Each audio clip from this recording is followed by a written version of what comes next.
Hi, everyone. Thanks for joining us. I'm Dr. Natalie Watson-Singleton. I'm one of the authors of Beyond Fragility, and I'm really excited for our conversation today. I'm joined by Dr. Yara Mekawi and Dr. Kate Truitt, who I'll allow to briefly introduce themselves before we go further into our conversation today. Dr. Yara, do you? Sure. Fellow Uh, amazing author. Hi, everyone. My name is Dr. Yara Mekawi, and I'm one of the co-authors of Beyond Fragility with Natalie. And I am a psychology professor. I study race and racism, teach about race and racism. And I'm very excited to be sharing this space with my co-author and also Dr. Truitt. And hello, everyone. Thank you for joining us. My name is Dr. Kate Truitt, or Kate, or Dr. Kate, whatever is most comfortable.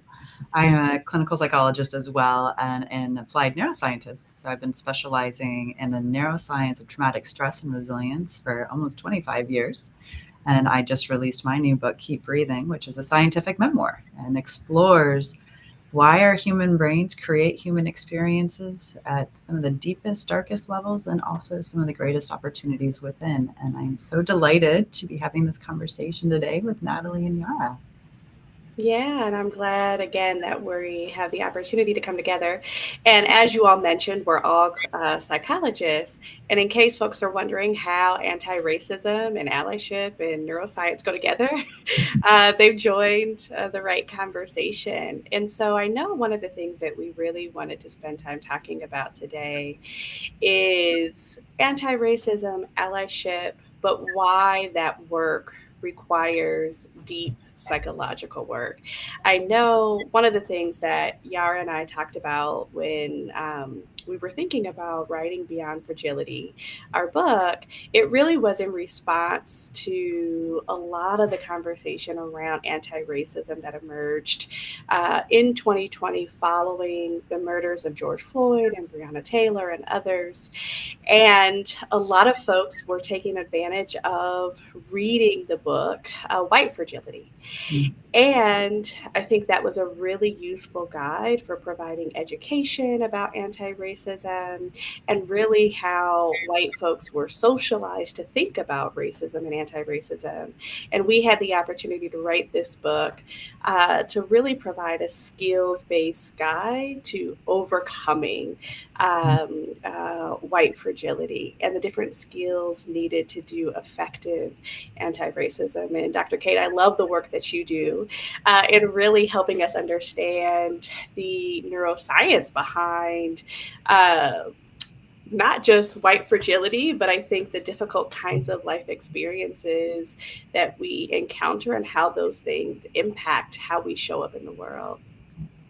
Well, and speaking to the book White Fragility, when I did read that when it was first released, and I thought it was a really profound and important book. And the one thing I kept thinking is, this book needs a companion workbook.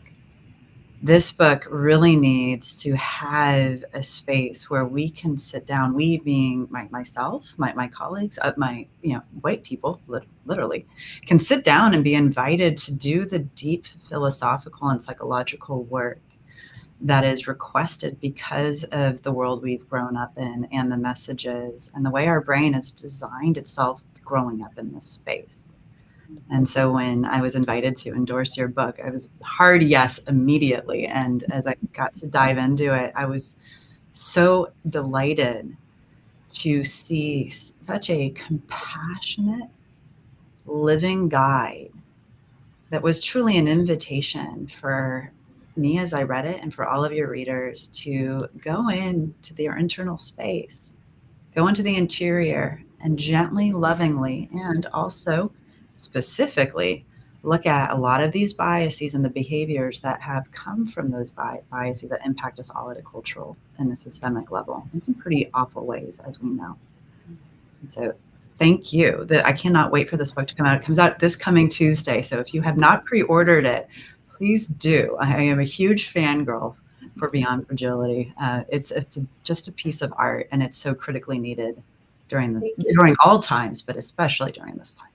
Yeah, no, we appreciate that. And we also appreciate your endorsement of our work. I know one of the things that we briefly kind of talk about in our book, especially, so our book is designed to talk about the different barriers that white allies face doing this work. So we talk about the cognitive barriers, we talk about the emotional barriers, and we talk about the interpersonal barriers.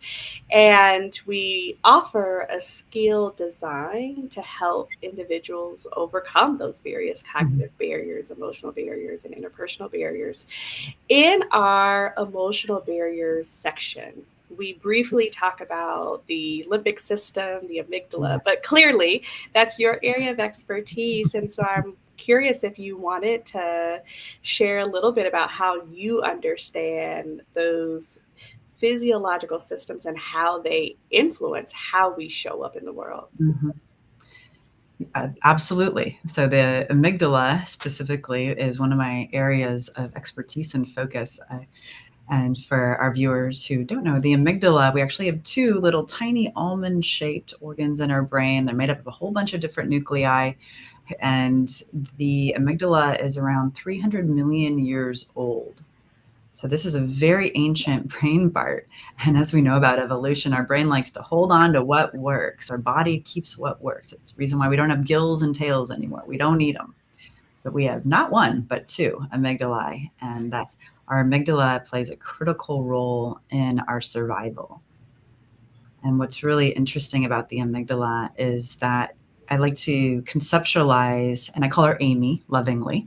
I like to conceptualize that Amy has three core values. And when we look at anti-racism work, when we look at allyship, and when we look at fragility, those three core values for the amygdala can get hit pretty hard. The first value is, am I safe? The second is lovability and belonging. And the third is, can I get my core needs met, or as I call it, be successful in the world around me? And those values are developing and expanding across the course of our life. And what's really interesting specifically about the amygdala is she speaks the language of the five senses. So what we're hearing, seeing, feeling, tasting, and touching. And as she's always learning about what is safe, what is this experience of lovability and belonging, what helps us get our core needs met. And also she really likes what's familiar. And so when we look at white fragility and we look at familiarity, in-group, out-group, self, other, those core values, especially if they're modeled, which we know they are in the systems that we navigate right now, they can be activated into spaces of threat or survival. And so somebody who's Caucasian, somebody who's white, when we experience somebody saying, hey, this person's different, our little amygdala very quickly can chime in. Or if somebody says, to the point of, you're beautiful, but hey, God forbid, you're being racist, our amygdala will freak out, because that's a very scary thing to be told oftentimes, or if not all the time, because we're taught, don't be racist, but we're not taught what racism is. Mm-hmm. And our brain hates uncertainty. And so we'll just go, I'm not racist. But here's what we know. And the research supports this. Yeah. We all have implicit biases. Yeah. I really liked how you sort of framed those values. Mm-hmm. And the first one that you mentioned is like, am I safe? One of the things that we kind of talk about in our book is how when white allies or white individuals are faced with the misstep of a racist incident, right? Like when they make a mistake, make a misstep, that there is this sense of threat. Mm-hmm. And how the brain doesn't often differentiate between like a perceived threat, like a threat or a threat to social status, versus like an immediate threat, as if like a bear was approaching you. Yeah. Well, and I believe, Yara, if I remember correctly, you had a Medium article quite some time ago. That we put together. Mm-hmm. Yeah. And that was focused on the construct of the Karen. And I mean, can you share a little bit about that article? Because I think, Natalie, that exactly goes into what you're talking about, this perceived threat versus, oh, there's actually a tiger in my bedroom. Yeah. Yeah. Well, I mean, before we jump to that, I also wanted to agree with what Natalie was saying, that I really resonated with the values that you were saying. And I think in addition to the misstep feeling like a threat, I think sometimes anti-racism as a goal can feel like a threat and can make people feel like they're unsafe. And like you were kind of alluding to earlier, I think our approach is a compassionate, validating one, and also at the same time a reality check one. And so we have skills that are about soothing, but then we also have like the facts skill, which I think is the perfect one to use in a situation like that, where it's like it might, like engaging in anti-racism or someone bringing up an anti-racist effort or inviting you to engage in an anti-racist effort, it might feel unsafe because of that change that you were just referring to. But are you actually unsafe in that situation? Like what are the facts of the situation? So I think it's the misstep and also just engaging in anti-racism. And yeah. Well, it reminds me of, in Keep Breathing, one of the things I talk about a lot is how the brain develops and our sense of self and how that develops across the course of our lives, and to the point of our cognitions, our thoughts, our somatosensory system, our autonomic nervous system, and how that becomes curated into a construct of self. And the idea of anti-racism work, the idea of being an ally, or, making a mistake and now needing to go do a repair. Mm-hmm. But first to acknowledge, I love how you call it a misstep, making a misstep and then getting curious about that, because we will all fall down and make mistakes. And as white people, so often if we fall down and accidentally do something, and I'm going to go with the accidental, not the intentional, I'm going to separate that out with clear design. Mm-hmm. Giving ourselves the compassion to say, oh, whoa, okay, that was a misstep. Sweet little brain, you don't need to freak out right now. We can learn something here. We can get curious, which is what your book really does, is it invites in that curiosity and says to the point of, all of your exercises, I love that they're all acronyms, which is amazing. It makes it so accessible, but it's also the idea of the dialectic. Mm-hmm. Don't get stuck in the safe versus unsafe extreme. Mm-hmm. We need to live in the middle ground, and that's the curiosity and the compassion. Mm-hmm. And when we can have that the recognition that we might perceive a threat where there isn't one, that in of itself allows for the space for us to go deeper. Yeah, absolutely. I think the other thing that resonates with, also how you explain things, and the neuropsychology, right, of it, is it really normalizes this experience as a human experience, mm-hmm. right? Like that the immediate urge to defend oneself is understandable, right? Yeah, we're supposed to stay alive. Yeah, so we're supposed to do. Yeah. And, to Yara's point earlier around like the fact checking, right? Like, mm-hmm. I think one of the things that we also try to name in our book is, although it can feel threatening, reminding white folks especially that their lives are not threatened in the same way that folks of color are threatened, right? Like also moving from that sense of like perceived threat, right? Just because I'm having a physiological reaction and I feel unsafe. There are ways in which whiteness protects me, and that isn't offered to folks of color, which is also why it's important for white allies to be engaged in this work. Mm-hmm. Well, and I think exactly to that point, it's being mindful that was so powerful. There are ways that whiteness protects me. And whether we explicitly state that, there is a known or a kind of felt sense truth of that being in the privileged position of being white. And that's really a difficult thing for many people to acknowledge. Mm-hmm. And when I take that back to the core values and how when those core values can become activated or quote unquote triggered in a moment of a perceived threat, in so many ways, looking at racism and anti-racist work, it's not that different from looking at complex trauma work. looking at neurobiologically from as the brain saying, hey, I've had things that have hurt me, or I've been taught that things can hurt me, which we know is very real in the literature around racism and anti-racism. Like, I've been taught that these people are scary and I'm not scary. And the brain holds on to that. And then how does that design the worldview? And some of the workshops I've done, I use the example, and I use this example in the book. So my book, it's a memoir, and it opens up with the experience of giving the eulogy at my fiance's funeral. And I go up and I give the eulogy, and the funeral technically should have been our wedding. He died right before our wedding. And I developed traumatic grief from that and had very severe PTSD. And fast forward to an experience many years later where I was at a comedy show, and there was on the stage a body covered in a white sheet. Now, I was at a comedy show in Hollywood at the Gorbals.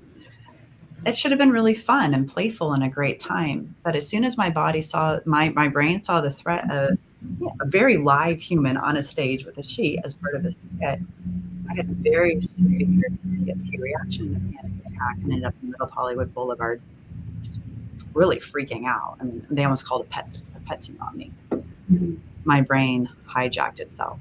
Mm-hmm. Perceived threat. Mm-hmm.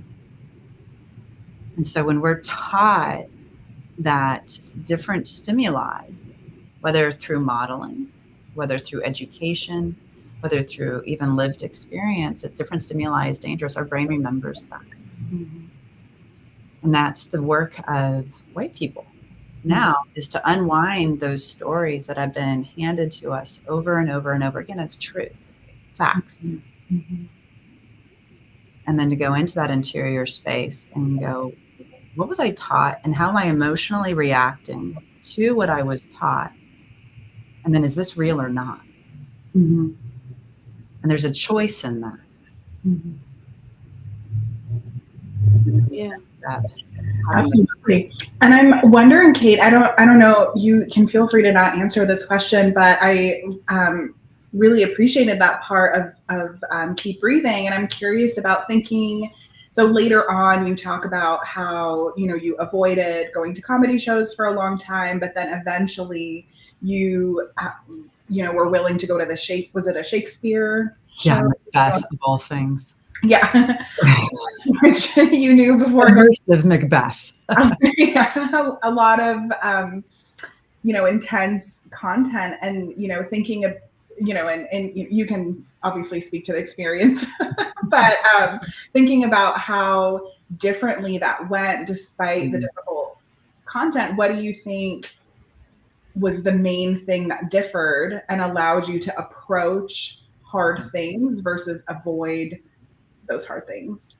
Yeah. Well, and in that specific situation, and part of the immersive experience was that when it was at a hotel, and as I exited the elevator at this really old, beautiful hotel, I left the elevator into a graveyard that had a lot of stimuli that to my brain was very, very, very trauma activating. Yeah.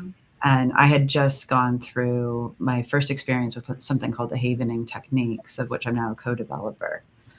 And that had allowed my brain to rewire itself, and foundationally my amygdala to release the trauma encoding of the night that my fiance died and I couldn't save his life when I found him. And so that specific intervention gave me my brain back, as I like to say. And so much of the opportunity that I've learned through that work and my research and experience as a neuroscientist is that when we partner with the brain, rather than running away from it, rather than getting stuck in spirals of shame or judgment, we can change the way the brain is using the information at hand. Mm-hmm. And that's a lot of what my first book is all about, healing in your hands. And honestly, I think that's fundamentally what you're doing with Beyond Fragility, is to say, how do we neurobiologically have that space so that we can think about these experiences in a way that is really going to help our journey. Mm-hmm. And help us be the people we want to be, because we've been taught a lot of unfortunate things, or have had a lot of things modeled for us that is not helpful and is very damaging oftentimes. Yeah. And I think that willingness to approach the fear and the pain is everything. It's like in life, but related to anti-racism specifically. I mean, as someone who lives in Kentucky in a red state that just went through a very difficult legislative session trying to ban DEI, I think a lot of the efforts to ban DEI, it comes from a place of fear, and it comes from a place of avoidance and a desire from white legislators to kind of shut it down. Just shut it down. Yeah, ignore it. This. Don't bring it up. And it's like when you read the language that's kind of been copied and pasted throughout different states, like they say things like, professors need to avoid bringing up content basically that would make white people feel bad. No. Use legalese, yeah. No. Yeah, and it's interesting because it's not only like this harmful avoidance, but then it's also trying to codify that to like make that law. So it's such. I think we see this avoidance at an individual level, and then I think we also see it at this institutional level in like a very extreme way. Yeah. Well, and I view that as just as our brain will find a way to avoid uncomfortable feelings, substances, self-injury, food, whatever, sex, whatever it might be, we know that the thing we're avoiding will get bigger and louder, as Oprah says. If you ignore the whispers, they will roar. And what you just described, Yara, is an exact same systemic representation of that. And that it doesn't work neurobiologically, it doesn't work in terms of our human relationships, and it doesn't work for society. We have to be uncomfortable because life is uncomfortable. And what if that's okay? Yeah. It makes me, it makes me think of two things. One is, although the information that you talk about in your book has very much to do with the individual brain, the content that we talk about in our book very much has to do with individual skills. We still see this content as relevant to these larger levels, right? The cultural level and the systemic level. And then I think how you all just reminded us of, again, why this work requires so much more than just education about racism, right? Or education about anti-racism. Again, it really takes deep psychological work to show up in this work, to show up in anti-racism work effectively and meaningfully.